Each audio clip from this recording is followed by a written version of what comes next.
le cadre de la mise en œuvre de la phase 2 du projet de création de sites communautaires d'affouragement et d'abreuvement pour bétail dans la commune de Zapota Procab 2, l'ONG Équilibre d'Afrique a organisé le jeudi 29 juillet 2026 une importante séance de sensibilisation au profit des bénéficiaires du projet au centre de récréation du village de Togadji dans l'arrondissement de Papamain. Cette rencontre a réuni les éleveurs, les agriculteurs, les autorités locales, les leaders communautaires ainsi que d'autres acteurs concernés autour d'un objectif commun, renforcer leur connaissance sur les textes et lois encadrant la transhumance, les enjeux liés au changement climatique et les bonnes pratiques de gestion durable des ressources naturelles. L'idée du projet est partie de ce que nous avons constaté qu'il y a des conflits entre les agriculteurs et éleveurs.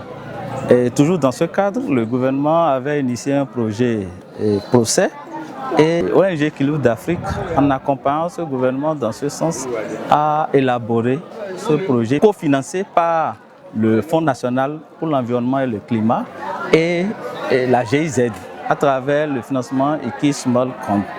Et c'est un projet qui a pour durée 18 mois, démarré en janvier 2026 et qui prendra fin en juin 2027. Dans un contexte marqué par une pression croissante sur les terres agricoles et les ressources pastorales, la sensibilisation a permis d'éclairer les participants sur les dispositions légales régissant la transhumance au Bénin. Les échanges ont porté sur les droits et devoirs des différents acteurs, les mécanismes de prévention des conflits entre agriculteurs et éleveurs, ainsi que l'importance du respect des couloirs de passage, des espaces pastoraux et des ressources communes. Les animateurs de l'ONG Équilibre d'Afrique ont insisté sur le dialogue, la concertation et le respect mutuel comme piliers indispensables d'une cohabitation pacifique et durable entre communautés rurales. Les participants ont également été entretenus sur les effets du changement climatique sur les systèmes agricoles et pastoraux. Au-delà des infrastructures prévues, le programme met un accent particulier sur le renforcement des capacités des communautés afin de favoriser une gestion concertée des ressources naturelles, de réduire les conflits liés à la transhumance et de renforcer la résilience des population face aux effets du changement climatique. Pour contribuer à la réduction de ces conflits entre agriculteurs et éleveurs, nous avons, dans la mise en œuvre de ce projet, sensibilisé les agroéleveurs sur les tests et lois parce que c'est la méconnaissance des tests qui fait que beaucoup d'entre eux se retrouvent devant les juridictions, sinon en prison, et il y a des tests différents de ces conflits. La mobilisation était de taille, parce que moi-même, je ne m'y attendais pas. Ils sont venus nombreux, ils ont prêté oreille à tout ce qu'on a dit, ils ont posé de différentes questions, nous avons répondu, et ils sont prêts à accompagner le projet dans sa globalité. À l'issue de la rencontre, les participants ont exprimé leur satisfaction quant à la qualité des échanges et ont pris l'engagement de mettre en pratique les enseignements reçus.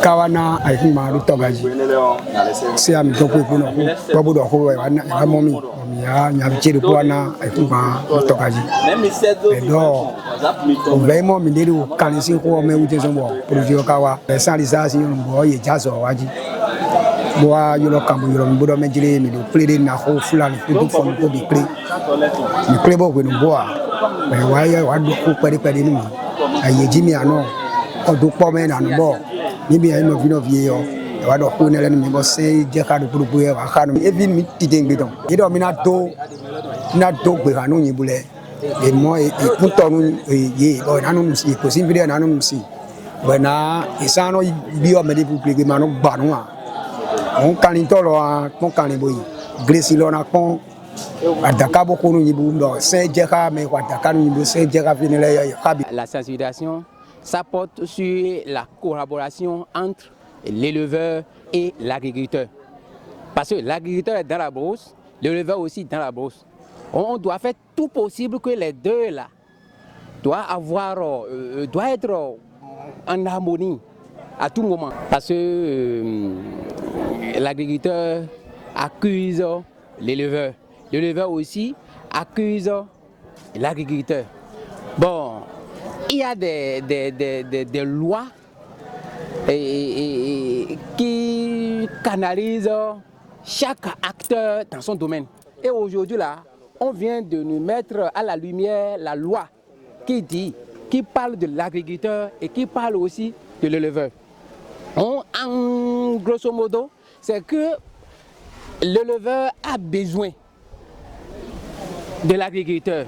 L'agriculteur aussi, de son tour, a besoin de l'éleveur. Parce que, en voulant faire les mesures GDT, il est possible d'aller vers les éleveurs pour avoir leur fiente, pour fertiliser le sol. Même les urines des animaux, pour fertiliser le sol. Par rapport à ça, on est obligé à rester ensemble. Parce que réunion, nous connaissons un bloc de réunion.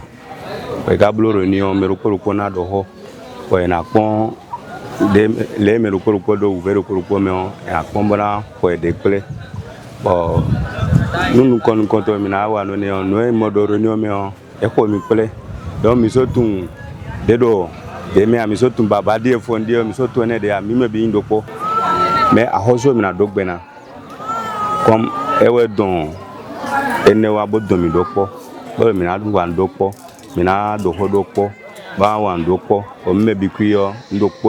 À travers cette initiative, l'ONG Équilibre d'Afrique confirme son engagement en faveur d'un développement rural inclusif où la sensibilisation, le renforcement des capacités et la participation communautaire constituent des leviers essentiels pour une transhumance apaisée, une meilleure adaptation au changement climatique.